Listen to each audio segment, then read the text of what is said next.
পায় নাই, তার স্বজন হারিয়েছে। সন্তান হারার কষ্টটা সে বুঝে না। সন্তান হারানোর কষ্টটা সে যদি বুঝতো তাহলে এতগুলি সন্তানের গুলি লাগতো না, সে এতদিন এভাবে চুপ থাকতো না।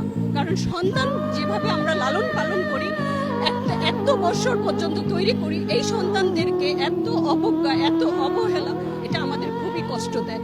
একটা ব্যান থেকে একটা বাচ্চাকে এভাবে টেনে হিসড়ে ফেলে, আমরা কুকুর বিড়ালকেও এইভাবে ফেলি না। সে একটা সন্তানকে কেন, সন্তানকে আমাদের এতই নিকৃষ্ট বা এতই, আমি এই সন্তানের কষ্ট, এটা আমার সবচেয়ে বেশি ব্যথা দেয়। আমি এটা নিতে পারি না যখন ব্যান থেকে এমন ভাবে টেনে হিচড়ে ফেলে দেয়, তার উপনাঙ্গ দেখা যায়। এটা কত কষ্টের, কত অপমানজনক, এটা খুবই লজ্জার। এটা আমি আমার প্রচন্ড, এটা বুলেট আঘাতের থেকে এটা বেশি আমার গায়ে লাগে। এটা আমি নিতে পারি না, কারণ আমার 3টা সন্তান আছে। আমি এই 3টা সন্তানকে কত কষ্ট করে বড় করেছি সেটা আমি জানি, আর আমার আল্লাহ জানে। আমার হাজবেন্ড দেশের বাইরে থাকে, সে 20 বছর